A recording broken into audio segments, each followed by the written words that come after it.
నుండి 18 వచనాల్లో ఉన్నటువంటి సంగతులను ఆలోచిద్దామండి ఈరోజు. మత్తయి సువార్త 6వ అధ్యాయం 1 నుండి 18 వచనాల్లో ఉన్న సంగతులు ఏమన్నాడండి? మత్తయి సువార్త 6వ అధ్యాయంలో అంటే కొండ మీద ప్రసంగం యొక్క కొనసాగింపు ఉంది. అయితే 5వ అధ్యాయమేమో ధన్యతలు ఉన్నాయి, కానీ 6వ అధ్యాయానికి వచ్చేటప్పటికి నీతి క్రియలు ఉన్నాయి. యేసు ప్రభు ఓ 3 నీతి క్రియల గురించి వివరించారండి. అంటే విశ్వాసులైన వారు నీతి క్రియలు చేయాలి. ఆ నీతి క్రియల్లో ఓ 3 నీతి క్రియల్ని యేసు ప్రభు వివరించారు. ఆ నీతి క్రియలు మనం ఎలా చేస్తామో దేవుడు ఎలా కోరుకుంటున్నాడో యేసు ప్రభు వివరించాడు. అప్పుడు చదవండి 6వ అధ్యాయం 1వ వచనం చదువుతారు ఎవరైనా? మనుషులకు కనబడవలనని వారి ఎదుట ఎందుకు చెప్పుంటాడండి యేసు ప్రభు ఈ విషయం? మనుషులకు కనబడవలనని మీ నీతి క్రియలు వారి ఎదుట చేయకుండా జాగ్రత్త పడండి. అంటే మనుషులకు కనబడేటట్లు మీ నీతి క్రియలు చేయొద్దు, దాని విషయంలో మీరు జాగ్రత్త పడండి అని యేసు ప్రభు చెప్పారు. ఎందుకు చెప్పుంటాడండి? అంటే మన ప్రాబ్లం ఏంటంటే, మన వీక్నెస్ ఏంటంటే, మనం మన నీతి క్రియలు మనుషులకు కనబడేటట్లు చేస్తాం. అప్పుడు యేసు ప్రభు ఏమంటున్నారంటే, మనుషులకు కనబడడానికి మీ నీతి క్రియలు చేయకండి, దేవుడు చూసేటట్టు మీ నీతి క్రియలు చేయండి అని చెప్పాడు. అప్పుడు ఇంకొక సంగతి చెప్పాడండి, జాగ్రత్త పడండి. ఒకవేళ మీరు జాగ్రత్త పడకుండా మనుషుల కొరకే నీతి క్రియలు చేస్తే అప్పుడు మరో సంగతి చెప్పాడండి, లేని ఎడల పరలోకమందున్న మీ తండ్రి వద్ద మీరు ఫలం పొందరు. ఒకవేళ మనుషులకు కనబడవాలని మనం నీతి క్రియలు చేస్తాం అనుకోండి, మనకి దేవుడి నుండి ఫలం వస్తుందండి, దేవుడి నుండి ఫలం రాదండి. ఒకవేళ మనుషులు మనల్ని పొగుడుతారేమో, నాకు ఎవరైనా చెప్పండి, మనల్ని ఎవరైనా పొగిడారనుకో మనకి ఏమొస్తుందండి? ఎంతసేపు ఉంటుందండి? ఏముండదండి. అదే ఒకవేళ మనుషులకు కనబడవాలని కాకుండా దేవుడు కనబడవాలని మన నీతి క్రియలు చేస్తే దేవుడు దానికి ప్రతిఫలం ఇస్తేలా ఉంటుందండి. అది ఆనందం అండి, అది శాశ్వతమైంది. ఓకే, కాబట్టి ఇక్కడ మన నీతి క్రియలు చేయమన్నాడు యేసు ప్రభు, అది మనుషులకు కనబడకుండా చేయమన్నాడు. ఒకవేళ కనబడేటట్లు చేస్తే మాత్రం దానికి మీరు ఈ భూమి మీద ఫలం పొందేస్తారు తప్ప దేవుడు మీకు ఫలం ఇవ్వడు అని చెప్పాడు. అప్పుడు 2 నుండి 4 వచనాలు,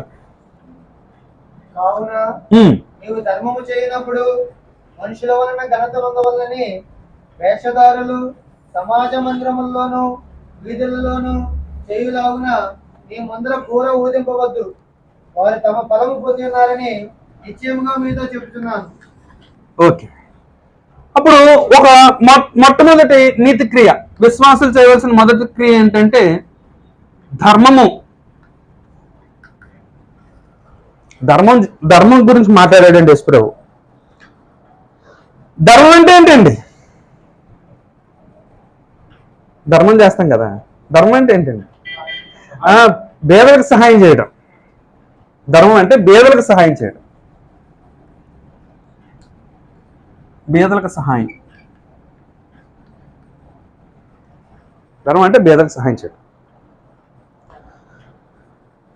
అప్పుడు కావున అంటే దేనికి కావున ముందు చెప్పాడు కదా, మీరు జాగ్రత్తగా ఎలా చేయాలి చెప్పాడు.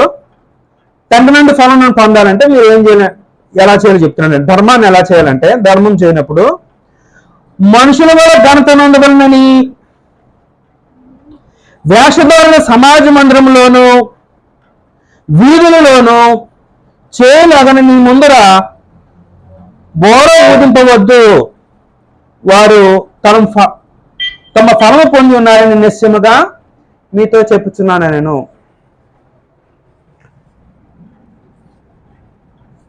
ఎలా చేయకూడదు చెప్పాడు, ఎలా చేయాలి అంటే పేదలకు సహాయం చేయాలి. ధర్మం అంటే పేదలకు సహాయం చేయటం. ఆ పేదలకు సహాయం ఎలా చేయకూడదు, ఎలా చేయాలి.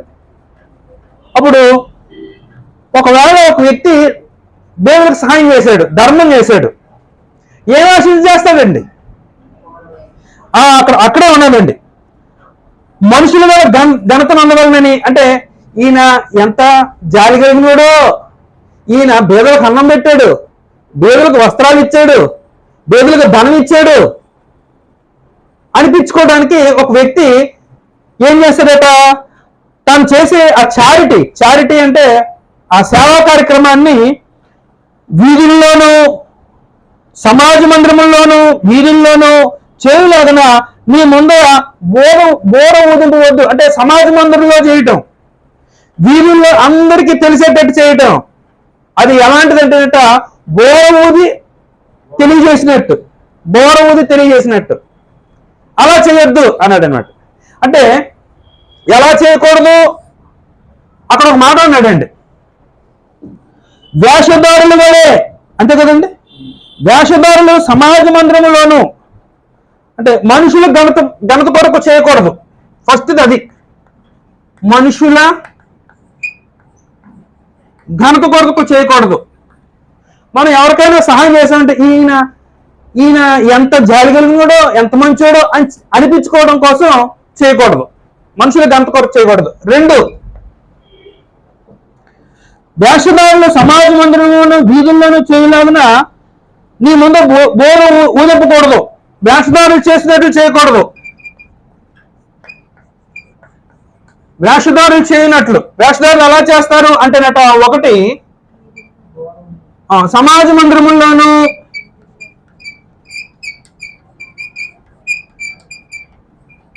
2 వీధుల్లోనూ సేవా కార్యక్రమాలు చేస్తారు, సమాజ మందిరంలో చేస్తారు, వీధుల్లో చేస్తారు. అదేమంటున్నాడంటే సమాజ మందిరంలో వీధుల్లో చేసేది మనుషుల ముందు బోర ఊదింపడం, అంటే అందరికీ తెలిసినట్టు చేయడం. ఊదుట అందరికీ తెలిసినట్లు చేయట.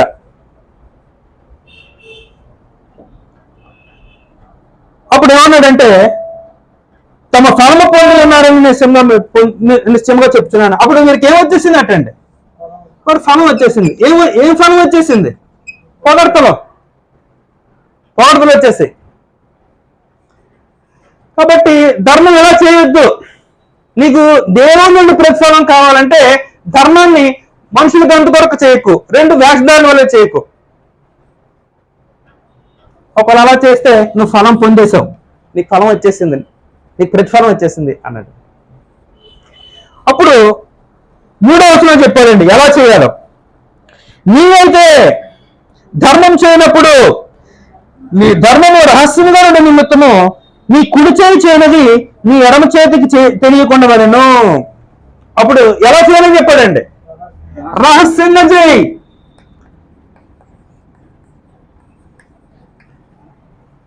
ధర్మాన్ని ఎలా చేయాలండి? రహస్యంగా చేయాలండి. అంటే అక్కడ వర్ణించాడండి ఎంత రహస్యంగా చేయాలంటేనట, నీ కుడి చేయి ఇచ్చేది నీ ఎడం చేయికి తెలియకూడదు. అమ్మా నాకు చెప్పండి, మన కుడి చేయి ఇచ్చేది ఎడం చేయికి తెలియదా?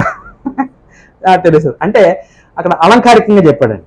అంటే అంత గోప్యంగా ఉంచాలి. మనం ఎవరికైనా సహాయం చేస్తే ఎవరెవరికి తెలియాలి తెలుసండి? నేను సహాయం చేస్తే ఎవరికి తెలియాలి తెలుసండి? 1 నాకు తెలిస్తే నేను సహాయం చేస్తున్నాను కాబట్టి. 2 పొందుకున్న వ్యక్తికి తెలుస్తుంది. 2 ఇద్దరే. ఈ భూమి మీద ఎదురుగా తెలియాలండి. ఈ భూమి మీద నువ్వు సహాయం చేస్తే ఎంతమందికి తెలియాలి? ఇద్దరికే. ఎవరెవరికి?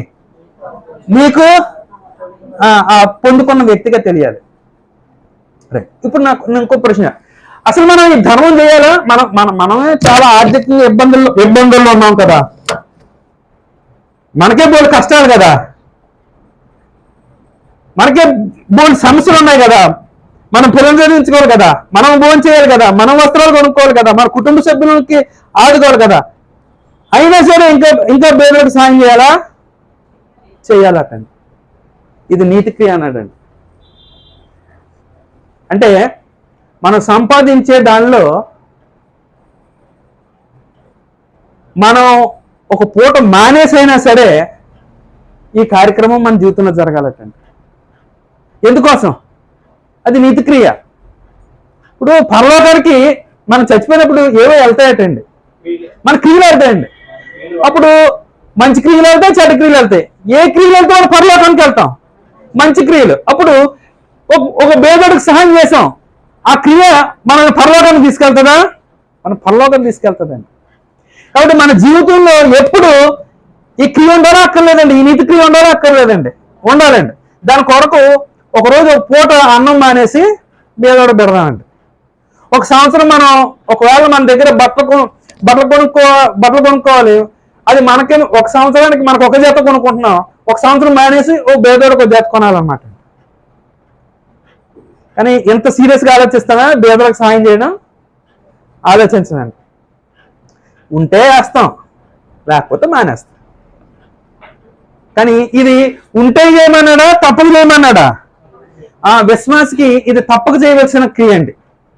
ఉంటే కాదు, నువ్వు చేయాల్సిందే, అది జరిగించాల్సిందే. నువ్వు బేదోడు చాలా మంది ధర్మం చేసిన వాళ్ళు ఉన్నారండి, బేదోడు సహాయం చేసిన వాళ్ళు ఉన్నారా? బేదోడు సహాయం చేశారు.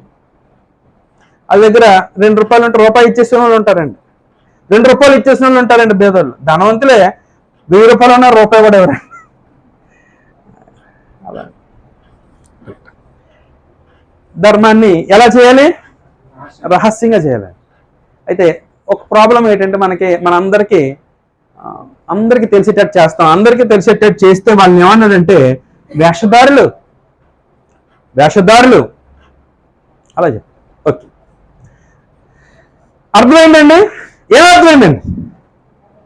ఒకటి, ధర్మం చేయాలి. ఎలా చేయాలి? రహస్యంగా చేయాలి. ఎంత రహస్యంగా చేయాలంటే కుడిచే ఇచ్చింది. మీరు ఎప్పుడైనా చందా వేస్తారు కదా, కానుక వేస్తారు కదా, ఎలా వేస్తారు? కుడి చేత్తో వేస్తాం. అది అంటే ఆ సూత్రాన్ని ఇక్కడ పాటిస్తామండి. దేవునికి ఇచ్చే విషయంలో రహస్యాన్ని పాటిస్తామండి. ఈ చేయికి తెలియకుండా కుడి చేయిలో నిలిపేసి నోట్లు నేను వేసి ఆ కాయిన్ ఎలా పెట్టేసి వేసేస్తానండి, తెలియకుండా వేసేస్తానండి. అది దేవుడికి ఇచ్చేది ధర్మం కాదండి, దేవుడికి ఇచ్చేది కానుకండి. అంటే దేవుడిది కూడా అందరికీ తెలియాల్సిన అవసరం లేదు. కానీ ఇక్కడ దేవుడికి ఇచ్చేదాని గురించి మాట్లాడట్లేదు, ఇది బీదలకు ఇచ్చేదాని గురించి మాట్లాడేది. అదండి ధర్మం అంటే. ఓకే అండి, ఇది అర్థమైతే రెండో నీతికి దగ్గరికి వెళ్దామండి. 5వ వచనం నుండి 15వ వచనం వరకు రెండో నీతి గ్రంథం అండి. రెండోది నీతి క్రియ ఏంటంటే ప్రార్థన.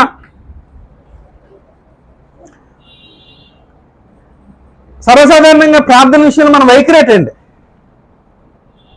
ఓ డిసిప్లిన్గా ప్రార్థన చేస్తావా? ఉదయం మధ్యాహ్నం సాయంత్రం ఓ టైం పెట్టుకొని అదే టైంకి మనం ప్రార్థన చేస్తాం, అలా చేయండి. మనకి అనుకూలమైతే ప్రార్థన చేస్తాం, లేకపోతే మానేస్తాం, మన ఇష్టం. ఇక్కడ ప్రార్థన కంపల్సరీయా లేకపోతే స్వేచ్ఛ ఉందా? ప్రార్థనకు సంబంధించి ధర్మానికి స్వేచ్ఛ లేదండి. నీకు అనుకూలమైతే చేయి, లేకపోతే కాదు. నీకు నీతి క్రియలు జరిగించేవాడైతే ధర్మం చేయి. అలాగే ప్రార్థన అడగండి, నువ్వు చేయాల్సిందే. ప్రార్థన మనం చేయాల్సిన ఓ నీతి క్రియ అండి.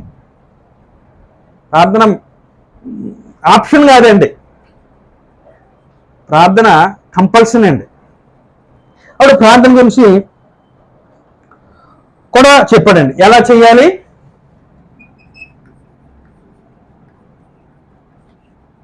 ఫస్ట్ ఏం చెప్పాడంటే ఎలా చేయకూడదు చెప్పాడండి. అలా చేయకూడదు.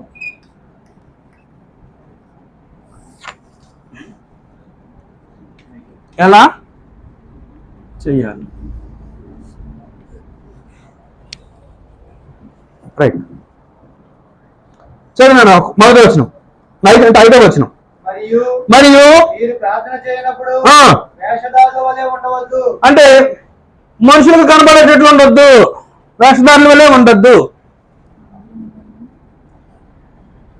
వేషధారుల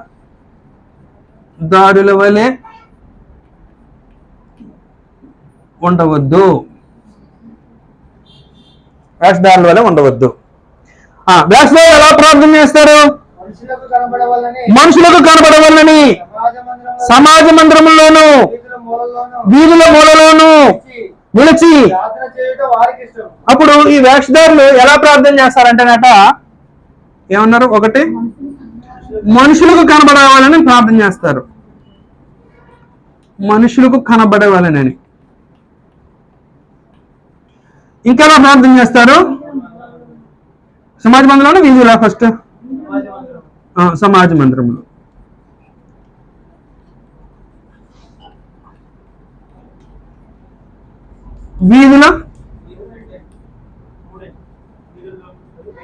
వీధుల్లోను.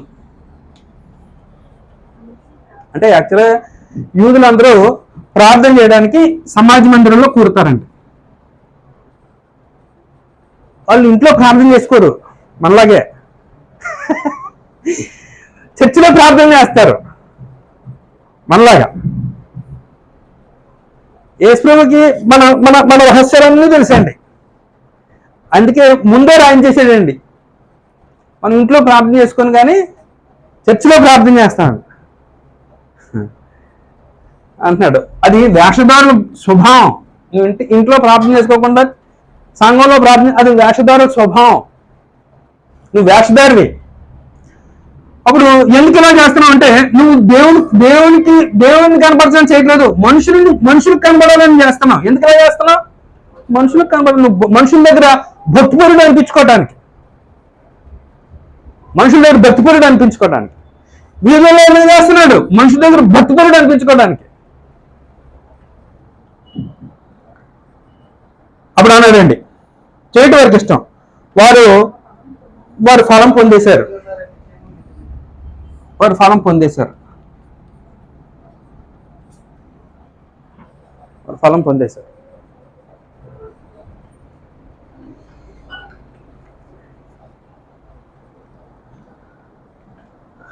అప్పుడు అసలు ప్రార్థన ఎలా చేయాలో చెప్పాడండి. మీరు ఇలా చేస్తారు, ఇలా చేయకండి. ఎలా చేయాలో చెప్పాడండి. చదువునానా? నువ్వు ప్రార్థన చేయనప్పుడు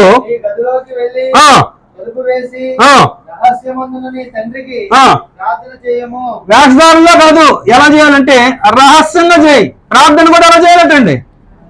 రహస్యంగా చేయాలి. ప్రార్థన కూడా రహస్యంగా చేయాలి. ధర్మము రహస్యంగానే జరగాలి, ప్రార్థన కూడా రహస్యంగా జరగాలి. ఇప్పుడు ప్రార్థనకు సంబంధించి మన క్రైస్తవ జీవితాల్లో, లేకపోతే మన క్రైస్తవ ఆ ప్యాటర్న్ పద్ధతిలో రెండు చోట్ల ప్రార్థన చేస్తాం. ఒకటి బహిరంగ ప్రార్థన చేస్తాం, రెండు వ్యక్తిగత ప్రార్థన చేస్తాం. ఇప్పుడు బహిరంగ ప్రార్థనలో మంచిదే, అంటే అది చేయొద్దు అనట్లేదు, సంఘంలో ప్రార్థన చేయడం మంచిది. కానీ ఒక వ్యక్తి ఇంటి దగ్గర ప్రార్థన చేసినోడు సంఘంలో ప్రార్థన చేయాలండి.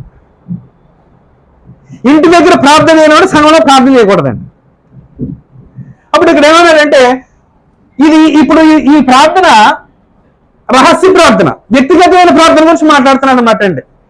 చాలా మంది జీవితంలో వ్యక్తిగత ప్రార్థన ఉండదు, సంఘాల్లో ప్రార్థన చేస్తారు. కానీ ఇప్పుడు దేవుడు ఏం కొడుతున్నాడండి? వ్యక్తిగత ప్రార్థన కొడుతున్నాడు. అప్పుడు ఈ వ్యక్తిగత ప్రార్థన రహస్యంగా చేయాలి. అప్పుడు ఆ రహస్యంగా ఎలా చేయాలో చెప్పాడండి. ఇంట్లోకి వెళ్ళి తలుపు వేసుకొని, నువ్వు గదిలోకి వెళ్ళి తలుపు వేసి ఆ రహస్యమందున్న నీ తండ్రికి ప్రార్థన చేయి. అంటే మనం ప్రార్థన చేస్తున్నప్పుడు, వ్యక్తిగతంగా ప్రార్థన చేస్తున్నప్పుడు రెండో కంటికి తెలియకూడదండి, మూడో కంటికి కాదు. ఎన్నో కంటికి తెలియకూడదు? రెండో కంటికి తెలియకూడదండి.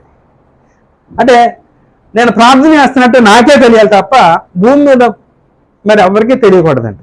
అంటే ఎవరెవరు చూడకూడదు చెప్పండి? పిల్లలు చూడకూడదు, భార్య చూడకూడదు, ఎవరు చూడకూడదు.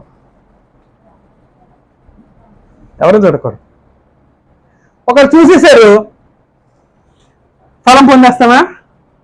ఫలం పొందేస్తామండి. ఎందుకు ఫలం పొందేస్తామంటే భార్య చూసి మా ఆయన ఎంత భక్తిపరుడో అనుకుంటుందండి. మన పిల్లలు చూసారు మా నాన్న ఎంత భక్తిపరుడో అనుకుంటారు. అంటే వాళ్ళకి మన భక్తిని చూపించడానికి ప్రయత్నం చేస్తే వేషధారం. అందుకే జాగ్రత్తగా ప్రార్థన చేయాలన్నమాట అండి. నువ్వు ప్రార్థన చేస్తున్నప్పుడు వాళ్ళకి తెలియకుండా గదిలోకి వెళ్ళి రహస్యమున్న నీ తండ్రికి ప్రార్థన చేయి అన్నాడు. గదిలోకి వెళ్ళి ప్రార్థన చేసుకోవాలి. సర్వసాధారణ మనం ఏం చేస్తామంటే ప్రార్థన చేసుకుంటే నా ఇష్టం. కానీ యేసు ప్రభు చెప్పిన సూత్రం ఏంటంటే రహస్యమందు నా తండ్రికి నువ్వు రహస్యంగా చేయి.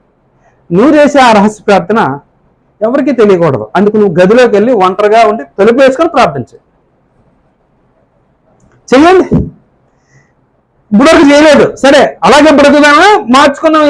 యేసు ప్రభు మాటల మీద మార్చుకున్నావా? మార్చుకున్నాను. అప్పుడు ప్రార్థన గురించి ఇంకా చెప్పాడండి.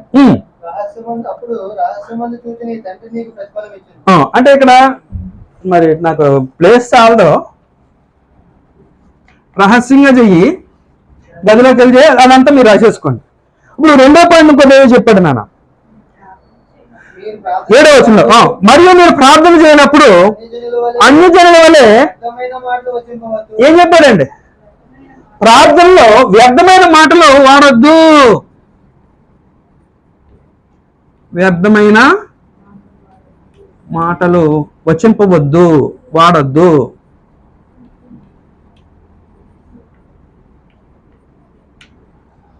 వ్యర్థమైన మాటలు వచింపవద్దు. అన్ని జనులు వ్యర్థమైన మాటలు వచిస్తారటండి. మనం దేవుని దగ్గరికి వెళ్ళినప్పుడు వ్యర్థమైన మాటలు వాడకూడదు. ఎవరితో మాట్లాడుతున్నాం? మహాగణుడైన దేవునితో మాట్లాడుతున్నామండి. కాబట్టి యూస్లెస్ మాటలు వాడకూడదు అనమాట అండి. అంటే ఒక్కొక్కసారి మనం పనికి మాలిన మాటలు మాట్లాడతామండి. అవి ఎవరి సన్నిధిలో మాట్లాడకూడదు? దేవుని సన్నిధిలో మాట్లాడకూడదండి. ఏమైనా ఉంటాయా అలాంటివి? వ్యర్థమైన మాటలు ఏమైనా ఉంటాయా? మనం దేవుడితో మాట్లాడేటప్పుడు వ్యర్థమైన మాటలు ఉంటాయా, ఉండవా?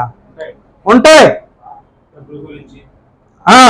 అసలు డబ్బుల గురించి కాసిన దేవుడికి ఒక్కొక్కసారి ఆయనకి ఏం తెలియలేనట్టు ఆయనకి సంగతులు చెప్తాండి. ప్రభువా ఎండలు బాగా మండిపోతున్నాయి ప్రభువా అంటానండి. మన్నించేది ఎవరు? ఆయనేనండి. ఆయన చెప్పాలా? ఈ బుధవారం తేదీ 5వ తారీఖు అంటే దేవుడు తెలియదా? దేవుడికి అది అవసరం ఈరోజు డేట్. అలాంటి పనికిరాని మాటలు మాట్లాడకూడదండి. అంటే కొంచెం అంటే మనిషితో మాట్లాడినప్పుడేమో జాగ్రత్త లేకుండా మనం ఏదేదో మాట్లాడేస్తామండి. కానీ దేవుని దగ్గర అలా మాట్లాడకూడదండి. ఆయన దేవుడండి, మహాగణుడండి. ఒక అధికారి దగ్గరికి వెళ్ళి మాట్లాడుతున్నప్పుడు జాగ్రత్తగా మాట్లాడదామా, దండలు కట్టుకొని మాట్లాడదామా, వినయంగా మాట్లాడదామా? అలా మాట్లాడాలని దేవుడి దగ్గర. ఓ మనిషి కంటే భయపడుతూ దేవుని దగ్గర మనం ప్రవర్తించాలండి. కాబట్టి ఏమన్నాడంటే వ్యర్థమైన మాటలు వచింపవద్దు. 3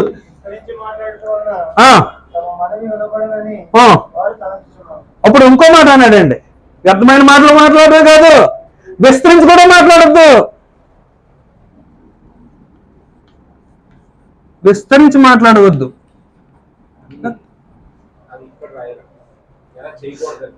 రైట్, కరెక్టే. ఇందులో రావాలి అది. ఇక్కడ రాసేద్దాం కరెక్టే.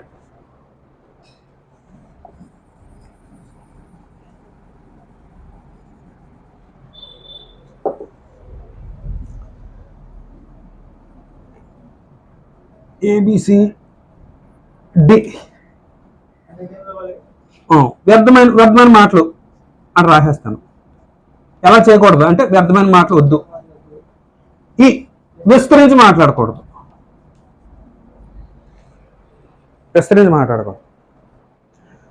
అసలు ప్రార్థన ఎంతసేపు చేయాలండి? మనకు తెలిసి ఎంతసేపు అయినా చేసుకోవచ్చు బ్రదరు. గంట సేపు చేసుకోవచ్చు బ్రదరు, అరగంట సేపు చేసుకోవచ్చు బ్రదరు, 10 నిమిషాలు చేసుకోవచ్చు బ్రదరు అంట. నువ్వు ఎంతసేపు అయినా చెయ్యి. దేవుడు టైం ఇచ్చాడా శ్రీను? నువ్వు ఎంతసేపు అయినా చెయ్యి. యేసు రాత్రి అంతా చేశారు. కానీ ఒకటి గుర్తుంచుకో, దేవుడికి ఒకసారి చెప్పిన తర్వాత అదే మాట రిపీట్ చేయకూడదు. అది విస్తరించి మాట్లాడటం అండి. అది రాకుండా నువ్వు ఎంతసేపు అయినా చేసుకో. నీకు విసుగుకరమైనంత వరకు ప్రార్థన చేసుకో. నువ్వు విసుగుపోయి ప్రార్థన చేయొద్దు. నువ్వు ఆయాసపడిపోయి ప్రార్థన చేయొద్దు. అలాగే ఇంకా నేను ప్రార్థన చేయాలి కాబట్టి ఏవేవో అంశాలు తీసుకొచ్చి ప్రార్థన చేయకు. ఏది అవసరమో, ఏది దేవుడి చిత్తానుసారమో అవి ప్రార్థన చేయాలి. తర్వాత నాన్న 8వ వచనం, నువ్వు అన్యజనులు ఎలా ప్రార్థిస్తారు వాళ్ళ దేవుళ్ళకి, మీరు అలా ఉండొద్దు అని చెప్పాడండి. 8వ వచనం,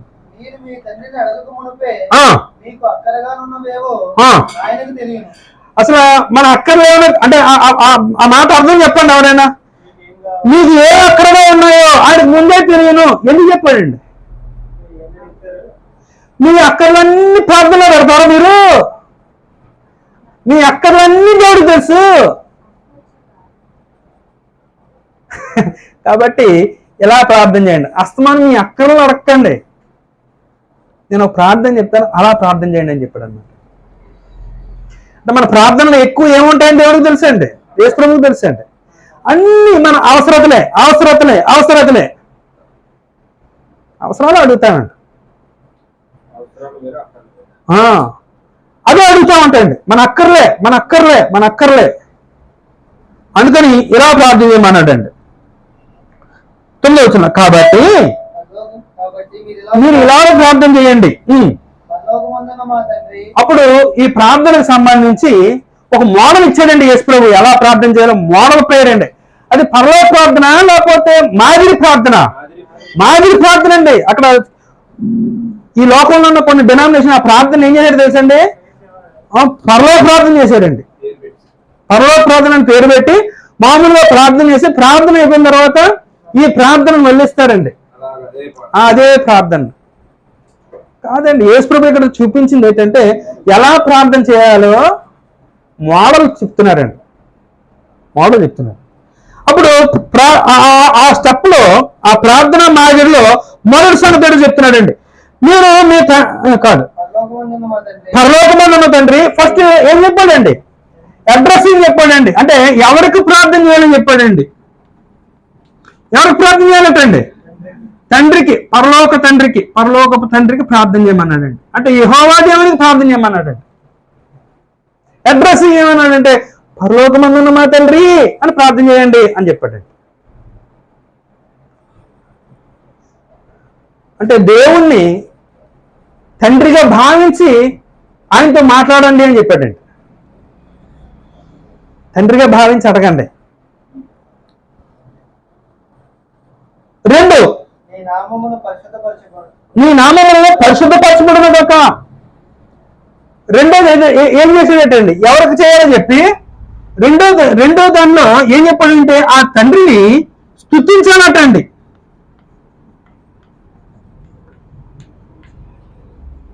నీ నామము పరిశుద్ధపరచబడును గాక.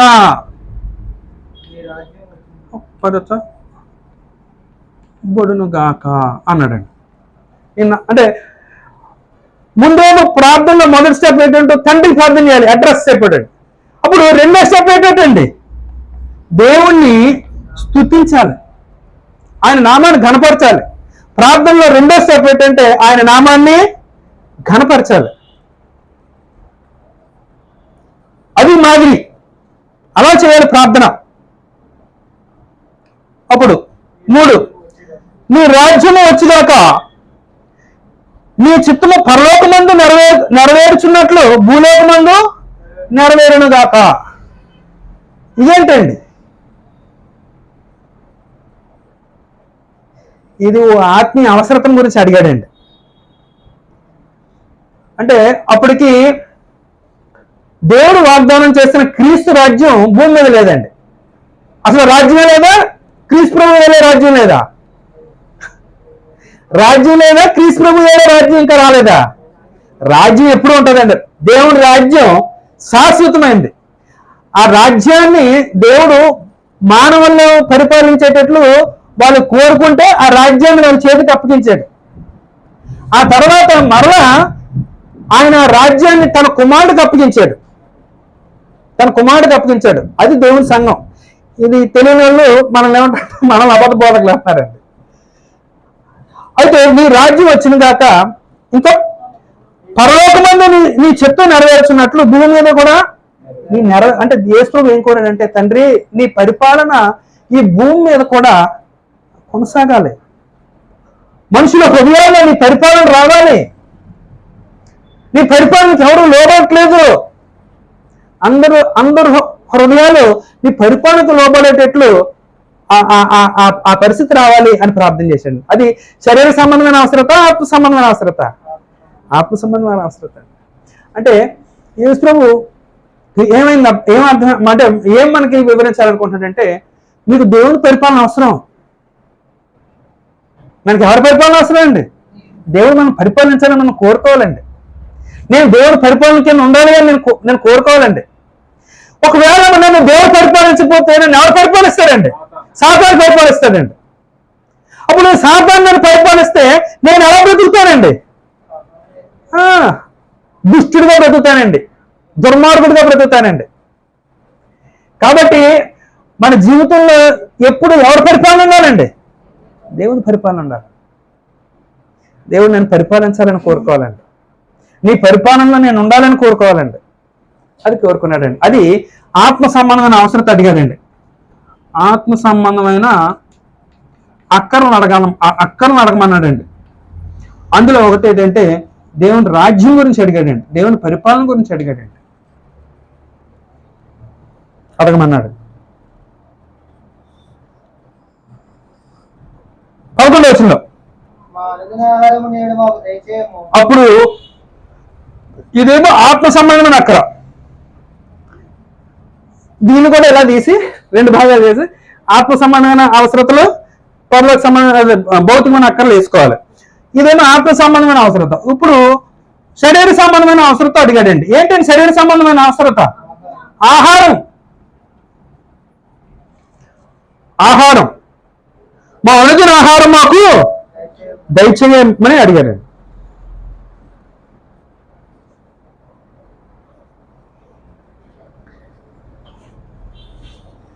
ఇప్పుడు నాకు చెప్పండి, మన అనుదిన ఆహారం మనం అడగాల అక్కర్లేదా?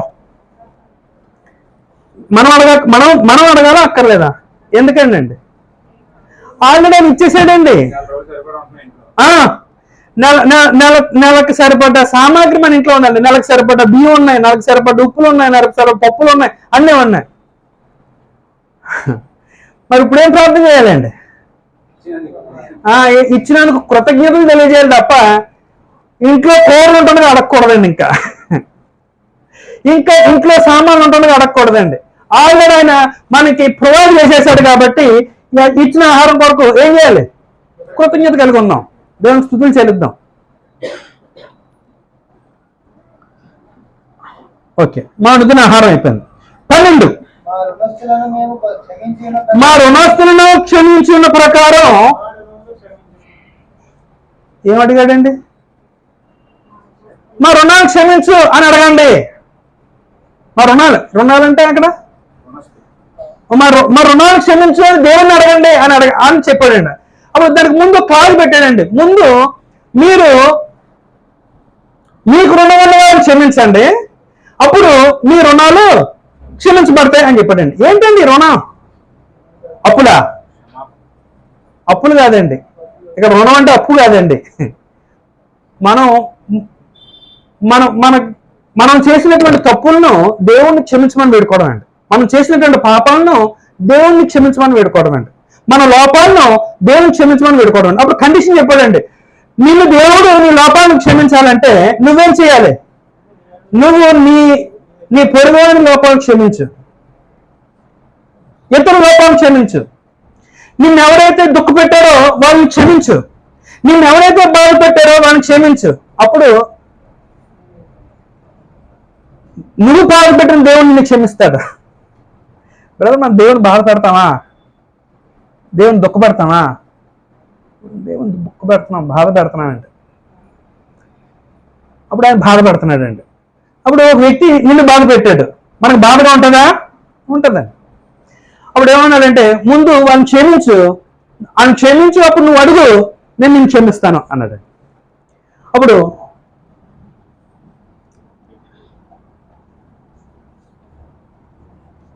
పాపమును క్షమాపణ అడగాలటండి. పాప క్షమాపణ అడగాలండి.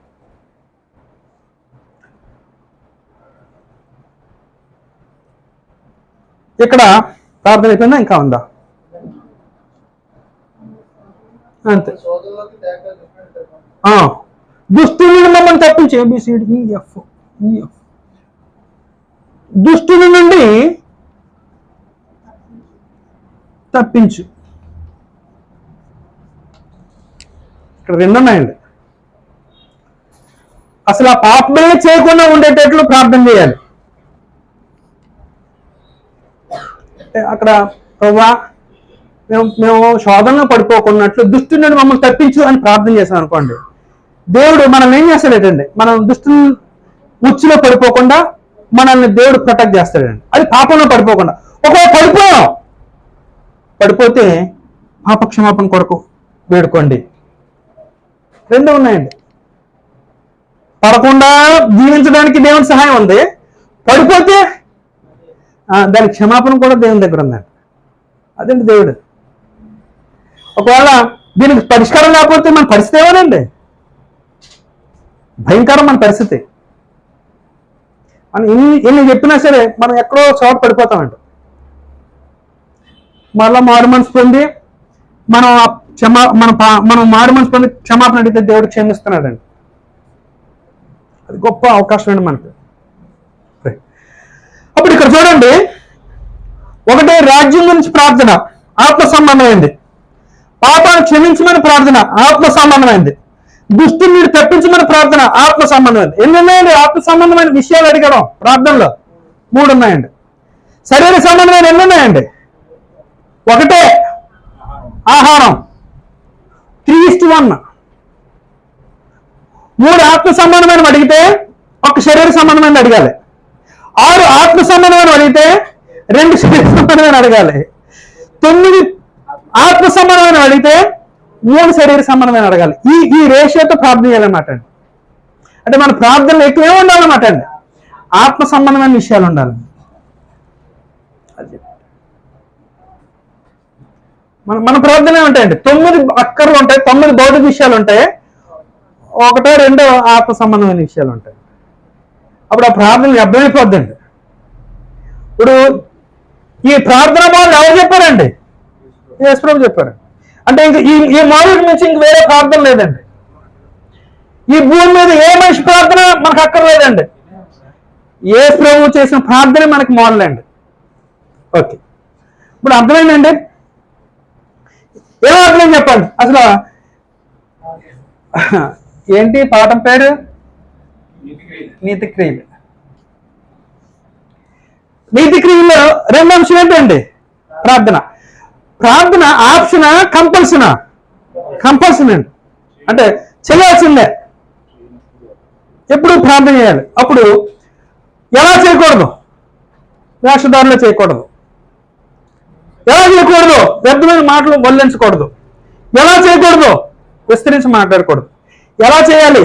రహస్యంగా చేయాలి. అప్పుడు ప్రార్థన ఇచ్చాడండి మోడల్. ఎవరికి చేయాలి? పరలోకమందున్న తండ్రికి అడ్రస్ చేయాలి. 2 ఏం చేయాలి? ఆయన్ని ప్రార్థనలో మొదటగా స్తుతించాలి. ఆ తర్వాత ఏం చేయాలి? ఆయన ఆత్మ సంబంధమైన విషయాన్ని అడగాలి. ఆ తర్వాత ఏం చేయాలి? భౌతికమైన అక్కర అడగాలి. అప్పుడు ఇక్కడతో ప్రార్థన అయిపోయిందా? ఇంకేమైనా ముగింపు ఉన్నదండి? అంటే ఇక్కడ లేదు, ఈ భాగంలో లేదు, కానీ తర్వాత చెప్పాడండి. ఏమన్నాడంటే ఈ ప్రార్థన అంతా ఎవరి నామంలో అడగాలండి? యేసుప్రభు నామంలో అడగాలండి. ఈ ప్రార్థన ఎవరి నామంలో అడగాలి? యేసుప్రభు నామంలో. అప్పుడు ఈ ప్రార్థనకు ప్రతిఫలం వస్తుందండి. ప్రార్థన ప్రతిఫలం వస్తుంది. సి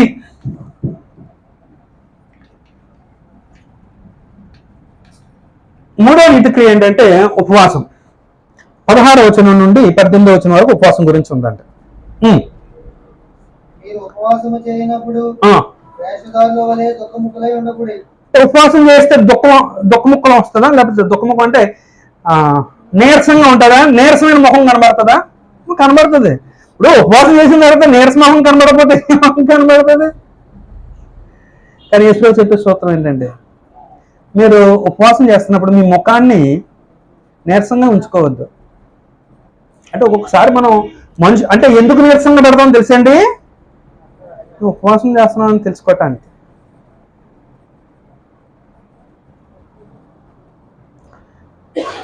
వేషధారుల వలె దుఃఖముఖులై ఉన్నప్పుడు ఎలా చేయకూడదు, అలా చేయకూడదు. ఇక్కడ ప్రతి చోట మాట వాడాడండి, వేషధారుల వలె అని. ఎలా అంటే దుఃఖముఖం వద్దు,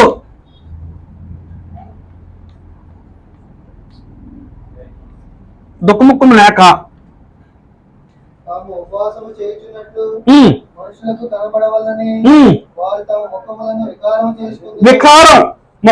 వికారం చేసుకుంటారు. వారు తమ ఫలం పొంది ఉన్నారని నిశ్చయంగా. అప్పుడు ఇక్కడ వీరికి ఏమొచ్చేసింది? ఫలం వచ్చి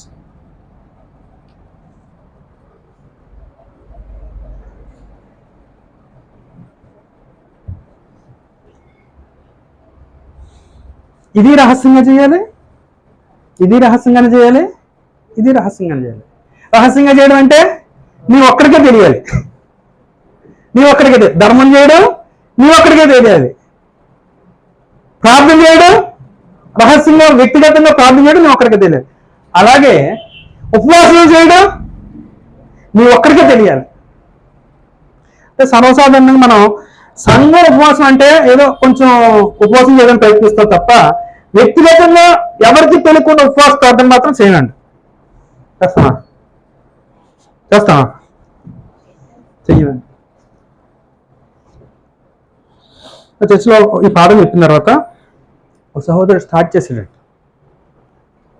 ప్రతి బుధవారం ఆయన ఉపవాసం ఉంటాడు. ఎవరికి తెలియదు యాక్చువల్గా, మరి నీకెలా తెలిసిందని అడుగుతారేమో.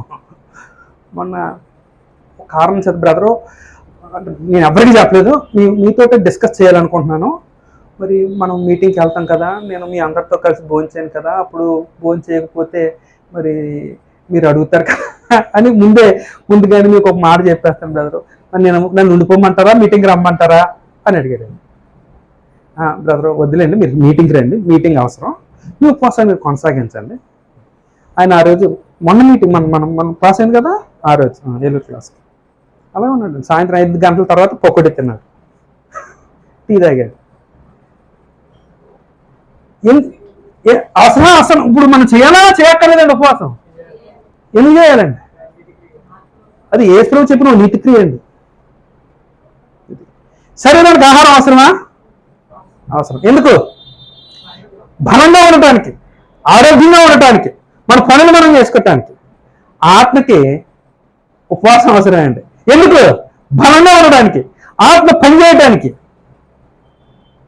ఆత్మకేమో ఉపవాసం అవసరం, శరీరానికేమో ఆహారం అవసరం. 6 రోజుల్లో 7 రోజుల్లో 6 రోజులు శరీరాన్ని పెట్టండి, ఒక రోజు మాత్రం దాన్ని ఆత్మకి ఆహారం పెట్టండి, ఆత్మలో ఆహారం పెట్టండి, ఉపవాసం. అప్పుడు ఒక క్వశ్చన్ వస్తుందండి, బ్రదర్ మేము ఇప్పుడు అనారోగ్యం అయిపోయామండి, డయాబెటీస్ వచ్చేసిందండి, టైంకి ఫుడ్ వెళ్ళకపోతే షుగర్ పెరిగిపోద్ది అని అంటారండి. ఏదో కారణం చెప్తుంది, అది షాక్ అండి. ఒకవేళ అలాంటిది ఉంటే ఇంకో ప్రయత్నం అయితే చేసుకోండి. మీరు ఎంత టైం ఉండగలో అంత టైం పెట్టుకోండి. మనం చేయగలిగినది చేయండి, కానీ మానేకండి కంప్లీట్గా.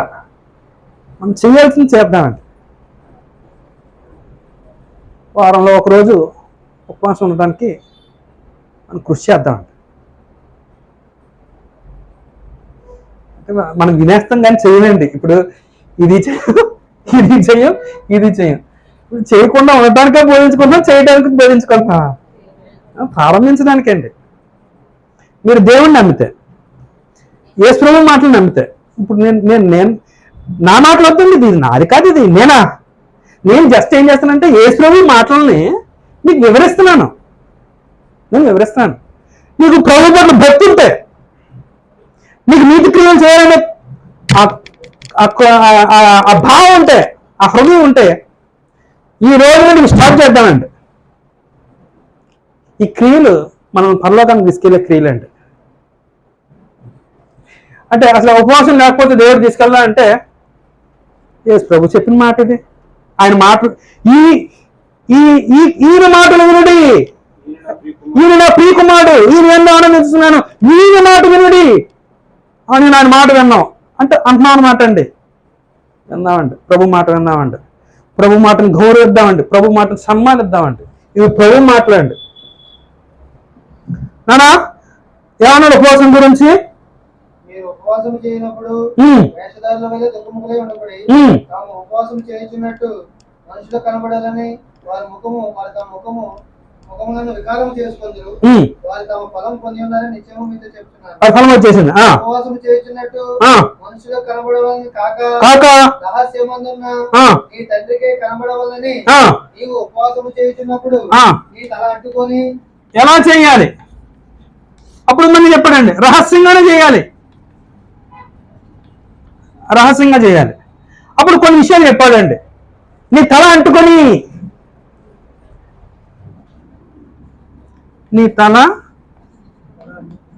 అంటుకొని, నీ తల అంటుకొని అంటే మన అర్థం ఏంటండి? తల స్నానం చేశాను అనుకుంటానండి. అంటే యూదులు ఏం చేస్తారంటే వాళ్ళు ప్రతిరోజు వాళ్ళు తలకు నూనె రాసుకుంటారట. రెగ్యులర్ లైఫ్ అనమాట అది. ఇది తల అంటుకోవడం అంటే తల మీద నూనె పోసుకోవడం కాదటండి, అది కూడా నూనె రాసుకోవడమే. అంటే నువ్వు రెగ్యులర్గా ఎలా ఉన్నావు, ఉపవాసం రోజులు కూడా అలాగే ఉండాలి. ఇతరులకు తెలిసినట్టు నువ్వు ఉపవాసం చేస్తానంటే ఆ రోజు ప్రత్యేకంగా వండుకో. నువ్వు ప్రతిరోజు నువ్వు ఎలాగైతే నువ్వు ఉంటావో ఆ రోజు కూడా అలాగే ఉండు. అందుకని తల అంటుకొని అంటే తలస్నానం చేశానే మనం అర్థం చేసుకుంటాం, కానీ ఒరిజినల్ లాంగ్వేజ్ అలా లేదు. నీ తలకు నూనె రాసుకొని ఇంకా ముఖం కడుక్కో శుభ్రంగా. ఎందుకని ముఖం కడుక్కోవాలి? కడుగుకొని తెల్లగా అవడానికా? చల్లగా ఉండడానికి కాదండి. అంటే ముఖం కడుక్కుంటే మన ముఖంలో ఉన్న నీరసం పోద్దండి. ఒకసారి కడుక్కోండి. నీరసంగా ఉన్నప్పుడు కొంచెం ఏదైనా ముఖం కడుక్కోగానే కొంచెం శక్తి వచ్చినట్టు, ముఖం కొంచెం రిఫ్రెష్ అయినట్టు ఉంటుందండి. అందుకు ముఖం కడుక్కోమన్నట్టు. అప్పుడు ఉపవాసం చేసే రోజు కొంచెం నీరసం ఉంటుంది. అది దాన్ని నువ్వు ఎప్పటికప్పుడు ఏం చేయాలంటే ఎవరికి కనబడుకున్నట్లు నీకు నీరసం వచ్చినప్పుడు ముఖం కడిగేసుకోవాలి, ఫ్రెష్గా ఉండదు. అప్పుడు ఎవరికి తెలియదు, నిన్ను ఇంకెవరు అడగరు. అప్పుడు నిన్ను ఎవరు అడగలేనప్పుడు నువ్వేం చేయవు, ఎవరికి చెప్పాల్సిన ఉండదు, నేను ఉపవాసం చేస్తానని చెప్పాల్సిన ఉండదు. లేకపోతే కొందరు అడుగుతారండి. ఇప్పుడు సర్వసాధారణంగా మన ఇంట్లో ఉన్నాం, మనం ఉపవాసం చేస్తున్నాం, ఏం భోజనం చేయట్లేదు మీరు అని అడుగుతారు. అడగరా? భార్య అడగదమ్మా, అడుగుతుంది. తెలిసిపోద్ది నేను ఉపవాసం అలానే తెలిసిపోయింది. అప్పుడు అంటారు, అనే మరి భార్యకి తెలియకుండా ఉపవాసం ఎలా చేయగలనయ్యా అని అంటారు.